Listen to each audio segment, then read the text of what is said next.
እቲ ብልፍንትን ሰልፍታት መንግስትን ክመርሕ ዝጸንሐ ምራሕ መንግስቲ ሽወደን ኣብ ቅድሚኡ ዘለዉ ዓበይቲ ብድሆታት ዝምልሹሉ ግዜ ተቃሪቡሎም መጻኢ ለበዳን ካልኦት ሓደጋታትን ንምክልኻል ዘኽእል ናውቲ ዝኽዘነሉ ሃገራዊ መኽዘን ሽወደን ተወዲኡ ንኣገልግሎት በቂዑ ከም ዘሎ ሓደ መንግስታዊ በዓል መዚ ሓቢሩ ሰላም ዝኸበርኩም ተኸታተልቲ መደብና እዚ ካብ ስቶክሆልም ዝመደበሩ ማዕከን ዜና ሃርሞኒ እዩ ንሎሚ 25 ሰነ 2021 ዝተዳለወ መሰናድኦ ዜና ቀንዲ ኣርእስታቱ ብምቕዳም ጀሚርና ስለ ዘለና ምስ ኩሎም መሳርሕተይ ካብ ስቱድዮ ናብ ዝርዝር ዜና ዝመርሓኩም መሓር ብርሃም እየ ቅድሚኡ ግን በዚ ዝስዕብ ንግዳዊ መዋዓውዒ ቢልና ናብ ዝርዝር ዜና ክመርሓኩም እየ ምሳና ጽንሑ እቲ ንባህላዊ መግብን ክዳውንትን ካልእ መሰረታዊ ድሌትን ሓበሻ ዘማልእ ትካል ናትኩም ጠለባት ዓማዊሉ ብዝቐለለ መገዲ ንምስላጥ ካብ ዘለኹሞ ሓንቲ ኢንቺ እውን ከይተንቀሳቐስኩም በጻብዕትኩም ጥውቕ ብምባል ጥራይ ዝደለኹሞ ክትገዝኡ ዘኽእለኩም መርበብ ሓበሬታ ኣዳሊልኩም ኣሎ ኣብኡ እወ ኣብቲ ሓድሽ መርበብ ሓበሬታ ናትኩም .com ብዝመረጽኩም መገዲ ምስ ከፈልኩም ኣብ ውሽጢ 2 መዓልታት ንዝኣዘዝኩም ኣቕሓ ኣብ ገዛኹም ከተፍ ዘብል ኣገልግሎት ውስጣውን ተዳሊልኩም ኣሎ ብጽሑና ተወከሱና ኣበይ ናትኩም.com ናትኩም.com እቲ ልፍንታዊ መንግስቲ በቲ ሓደ ወገን ምትሕብባር ካልኦት ሰልፍታት ከዓ በቲ ካልእ ኣዛኒቑ መንግስቲ ክመርሕ ዝጸንሐ መራሕ መንግስቲ ሽወደን ኣቶ ስቴፋን ሎቨን ድሕሪ ዝሓለፈ ሰሙን ኣብ ባይቶ ሃገር ድምፂ ዝተዋህቦ ውሳነ ስእነት እምነት ኣብ ልዕሊኡ ናብ ልዕሊ መንግስቱን ስዒቡ ዝተዋህቦ ህጹጽ ተወሳኺ ሃገራዊ ምርጫ ወይ እውን ብኣፈኛ ባይቶ እንዳተመርሐ መንግስቲ መን የቁም ዝብል ዙርያ ምላሽ መስርሕ ክጅመር ኣብ ዝኽእል መስርሕ ክእቶ ክልተ ዓበይትን በዳህትን ምርጫታት ከፍልጥ ተዋሂቦ ዘሎ ናይ ሓደ ሰሙን ግዜ ሶኒ ቅድሚ ፍርቂ ለይቲ ከፍልጥ ከም ዘለዎ ጸብጻባት ኣረጋጊጾም ሽዑኳ መራሕ መንግስቲ ዝተፈላለዩ ጻዕርታትን ናይ ፈተነ ፍታሕን መንግስታዊ ቁልውላው የካይድ እንተሎ ዛጊ ጭቡጥ መንግስቲ መን የቕውም ዝብል ዘኽእል ምዕለቢ ከም ዘይተረኽበ ይግለጽ ናብ ተወሳኺ ሃገራዊ ምርጫ እንተዳኣ ተኣትዩ ኣብ ባይቶ ዘለዎን መናብር ከይስእና ብሻቕሎት ከብደን ሓቒፈን ዘለዋ ፖለቲካዊ ሰልፍታት ነዚ ተፈጢሩ ዘሎ መንግስታዊ ቁልውላው ብኻልእ መገድን ምፍታሕ ድሌት ከም ዘለዎን ግን ጉህድ ኮይኑ ከም ዘሎ ፖለቲካዊ ጸብጻባት ሽወደን ይሕብሩ ኣብ ሃገረ ሽወደን ዓመታት ብመስርሕ ኣድላይነት የብሉን ተባሂሉ እንዳተዳኸመ ኣብ መወዳእታ ከዓ ከም ዝዕጾ ገይሩ ዝጸንሐ ሃገራዊ ማእከል መኽዘን ንምክልኻል ሓደጋታት ድሕሪ ለበዳ ኮሮና መላእ ሕክምናዊ ናውቲ ብዘጋጠመ ሕፅረት ዘጋጠመ ዓብ ጸገም ዝተወስደ ተመክሮ ብምእራም ካብ ዝሓለፈ ዓመት ወርሒ መስከረም ምህናጽ ዝጀመረ ሃገራዊ መኽዘን ሙሉእ ብሙሉእ ተወዲኡ ናብ ኣገልግሎት በቂዑ ከም ዘሎ በዓል መዚ ምክልኻል ቁሩብነትን ሓደጋ ሽወደን ሓቢሩ መሰረት እቲ በዓል መዚ ዝሓበሮ ዜና እቲ መኽዘን ዝተፈላለዩ ንለበዳ ይኹን ካልኦት ሓደጋታት ኣብ ዝኽሰተሉ እዋን ተዳልዩ ዝጸንሕ ሕክምናዊ ናውትን መሳለጥያታትን ዘጠቓለለ ትሕዝቶ ከም ዘለዎ እቲ ሓበሬታ ኣረዲኡ ብዘይካ ሽወደን ካልኦት ሃገራት ኖርዲክ ከምዚ ዝኣመሰለ ናይ ሓደጋ ድልውነት ሃገራዊ መኽዘን ስለ ዝጸንሐን ኣብ መጀመርያ ምኽሳት ኮቪድ-19 ንዝነበረን ጸገም ከም ዘቃለለለን ይፍለጥ ኣብቲ ብግጭትን ዝተፈላለዩ ምዕባለታትን ዝረኣየሉ ዘሎ ዞባ ቀርና ኣፍሪካ ዘሎ ኩነታት ሓደ ድሕሪ ሓደ እንዳሰዓበ ፖለቲካውን ወተሃደራውን ሓደሽቲ ምዕባለታት የመዝግብ ከም ዘሎ ካብቲ ቦታ ዝወፁ ሓበሬታታት የረድኡ ብሰሉስ 22 ሰነ ካብ ከተማ መቐለ ንኣንፈት ምዕራብ 25 ኪሎ ሜትር ርሒቓ ኣብ ትርከብ ከተማ ቶጎጋ ኣብ ዕዳጋ ከም ዝተፈጸመ ዝተገልጸ ደብዳብ ነፋሪት ልዕሊ 60 ሰባት ከም ዝተቐተሉን ነበርቲ ሰብ መዝን እቲ ክልል ገሊጾም እቲ ደብዳብ ነፋሪት ብሰራዊት ምክልኻል ፌደራል መንግስቲ ኢትዮጵያ ከም ዝተፈጸመ ቶም ምንጭታት እኳ እንተገለጹ ሰራዊት ምክልኻል ኢትዮጵያ ግን ኣብ ልዕሊ ንጹሃን ዜጋታት ደብዳብ ነፋሪት ከም ዘይፈጸመ ንቢቢሲ ኣብ ዝሃቦ ቃል ኣፍሊጡ ነባሪ ከተማ ቶጎጋ ኣይተ ገብረ እግዚአብሔር ትማሊ ኣብቲ ከተማ ኣብ ማእከል ዕዳጋ ደብዳብ ነፋሪት ምስ ተፈጸመ ንህጹጽ ሕክምና ብናይ ውልቆም ሚኒባስ 15 ግዳያት ሒዞም ናብ ከተማ መቐለ ከምርሑ ኣብ መገዲ ብኣባላት ሰራዊት ኢትዮጵያ ከም ዝተኸልከሉ ግዳያት ሒዞም ናብ ቶጎጋ ክምለሱ ከም ዝተገደዱ ንቢቢሲ ኣብ ዝሃብዎ ቃል ምስክርነት ገሊጾም ኣብቶም ዝፀዓንዎም 15 ጉዱኣት ሰባት እቶም 5 ሰኣን ሕክምና ከም ዝሞቱ ዝገለጹ እቶም ነባሪ በቲ ደብዳቤ ብሓፈሻ ኣስታት 80 ሰባት ከም ዝሞቱን ልዕሊ 200 ሰባት ከም ዝቆሰሉን እቶም ኣቦ ቢቢሲ ኣብ ዝሃብዎ ሓበሬታ ኣረዲኦም ክብል ቢቢሲ ንንባብ ኣብ ዘብቅዖ ጋዜጣ ዜናዊ ፀብጻብ ኣረጋጊጹ እዚ ከምዚ ኢሉ እንከሎ ኤውሮጳዊ ሕብረትን ኣሜሪካን ነቲ ሓይሊ ኣየር ኢትዮጵያ ኣብ ከባቢ መቐለ ኣብ ዝርከብ ዕዳጋ ዝፈጸሞ መጥቃዕቲ ኣየር ከም ዝኾነኑን ኤውሮጳዊ ሕብረት ነቲ ፍጻመ ኣመልኪቱ ብዘውፅኦ ጋዜጣዊ መግለጺ ሰላማውያን ሰባት ብደይ መደይ ኮነ ተባሂሉ ዝፍጸም መጥቃዕቲ ዒላማ ከም ዝተገብሩ ብምጥቃስ ኣዝዩ ዘሻቕል ፍጻመ እዩ ክብል ኣብ መግለጺኡ ሓቢሩ መንግስቲ ኣሜሪካ ብወገኑ ነፃ ምርመራ ክግበርን ግዳያት ብዘይ ክልከላ ሕክምናዊ ረድኤት ክረኽቡ ፀዊዑ ከም ዘሎን ኣፈኛ ሰራዊት ኢትዮጵያ ግን ብናይ ኣየር መጥቃዕቲ ዝተሓገዘ ስርሒት ኣንጻር ሕወሓት ይካየድ ምህላው እኳ እንተረጋገፀ ንሲቪላዊ ዕላማ ምግባሩ ነፂጉ ኣሎ ዕጡቓት ትግራይ ኣብ ዝሓለፉ መዓልታት ኣብ ልዕሊ ሰራዊት ኢትዮጵያ ዓወታት ምምዝጋቦም ክገልጹ እንከለዉ መንግስቲ ግን ሓሶት ይኽብል ነፂጉ ኣሎ እቲ ብተደጋጋሚ ዘይቁንዑን ካብ ሓቂ ዝረሓቐ ሓበሬታ ከም መንግስታዊ መሳርሒ ዝገበረ መንግስቲ ፌደራል ኢትዮጵያ ዝኾነ ዝህቦ ግብረ መልሲ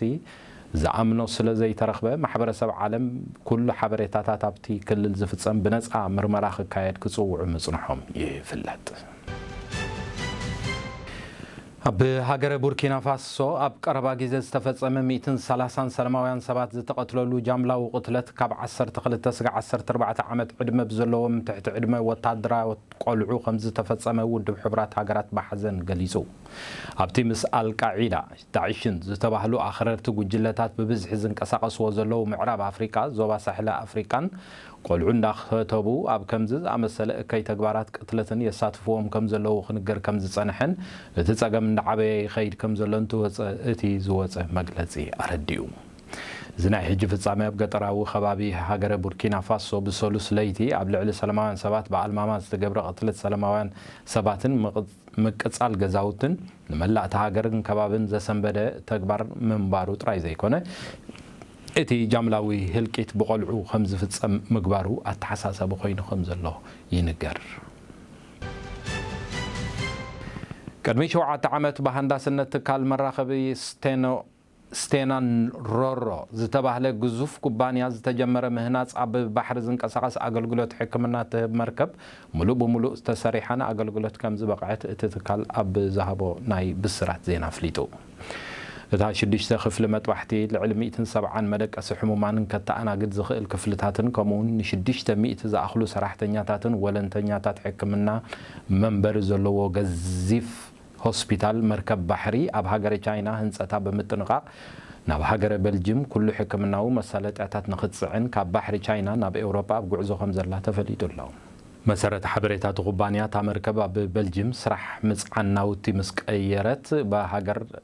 ብሃገረ ናብ ሴኔጋል ዝጅመር ኣብ ዝተፈላለዩ ሃገራት ኣፍሪካ ሕክምናዊ ኣገልግሎት ክትህብ ከም ዝኾነት ክፍለጥ ተኻኢሉ ኣሎ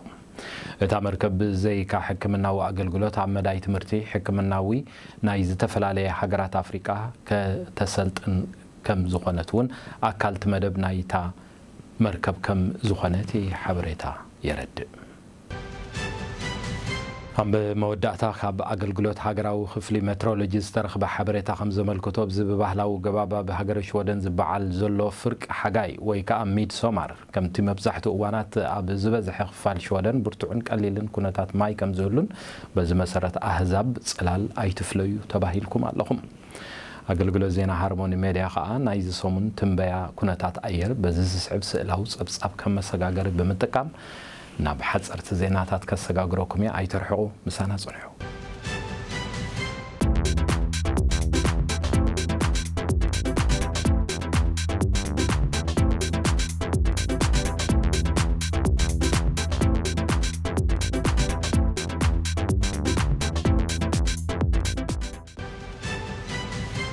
ሓንቲ ካብተን ዝዓበያ ከተማታት ኣውስትራልያ ዝኾነት ከተማ ሲድኒ ብሰንኪ ኣብ መዓልቲ 65 ሰባት ብኮሮና ምልካፎም ኣብ ዝበዝሐ ክፋል እታ ከተማ ክሳብ 1 ሚልዮን ዝኾኑ ነባሮ ካብ ገዝኦም ከይወፁ ናይ ምንቅስቓስ እገዳ ተነቢርዎም ከም ዘሎ ሰብ መዚ ጥዕና እታ ሃገር ሓቢሮም ኣለዉ እቲ ኣብ መላእ ሃገራት ሕብረት ኤውሮጳ ብዝተፈላለየ ምኽንያት ዝመበገሲኡ ኣከራኻሪ ጉዳይ ነፃ ዝኾነ ሕጊ መሰል ምውራድ ጥንሲ ኣብ መወዳእታ ኣብ ልዕሊቶም ኣይፋል ክኸውን የብሉን ክብሉ ዝጸንሑ ወገናት እቶም ምውራድ ጥንሲ ብነፃ ከም መሰል ንኩሉ ኤውሮጳዊ ሕጊ ክኸውን ኣለዎ ብዝብሉ ዓብላሊ ድምፂ ከም ዝሰዓሩ ካብ ርእሰ ከተማ ሕብረት ኤውሮጳ ዝኾነት ከተማ ብራስለስ ዝተፈነወ ዜና ኣመልኪቱ ኣሎ።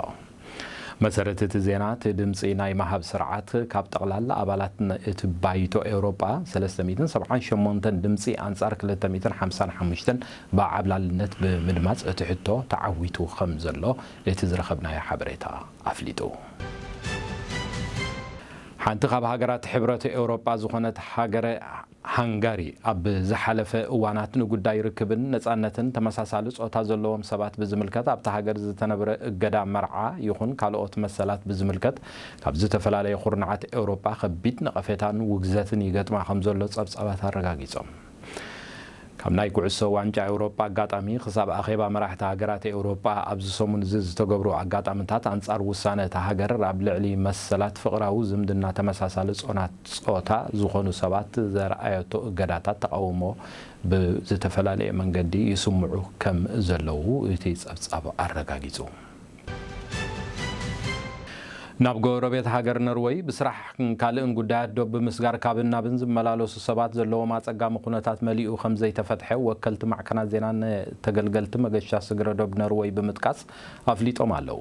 ብሰንኪ ሃገረ ኖርዌይ ለበዳ ንምክልኻል ዘንበረቶ ጽኑዕ ሕጊ ዶባት ዛጊት ንውሱናት ሰባት ሕጊ ውሸባ ከም ዘይተላዕለ ስለ ዝተገብረ እቲ ጸገም ኣይተቃለለን ኣሎ። ዛጊት ኣብ ዶብ ኖርዌይ ክልቲኡ ክታበት ምህላው ዘረጋግጽ ሰነድ ወይ ከዓ 6 ወርሒ ዝዕድሚዩ መልከፍቲ ዘጋጠመካ ምስ ትኸውን ጥራይ ካብን ናብን ብዘይ ውሸባ ክትመላለስ ትኽእል ዝብል ሕጊ ኖርዌይ ጸኒዑ ከም ዘሎ ይንገር።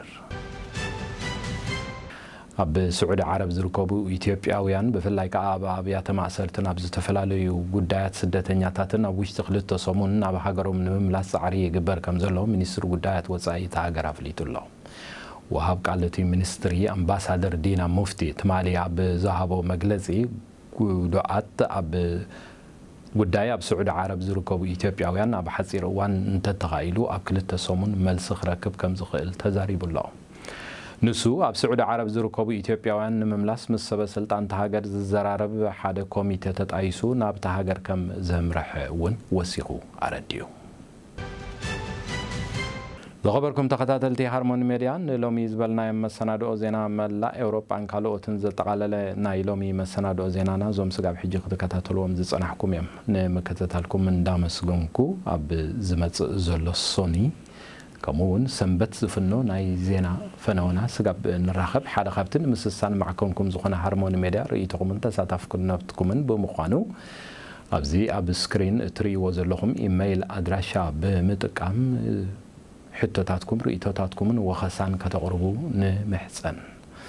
ተሳተፉ፣ ሕቶቱ ርኸቡና፣ ጸሓፉልና ብምባል ኣብ ድሕረ ገጽና ኣብ ፌስቡክ፣ ዩቲዩብ ካልኦት ናይ ማሕበራዊ ገጻትና ክትበጽሑ እንዳዓደምኩ ብሩኽ ናይ ቀዳመ ሰንበት ጊዜን ከምኡውን ግላድ ሚድሶማር ብምባል ክፍለየኩም። ሰላም ደሓንቀኒ።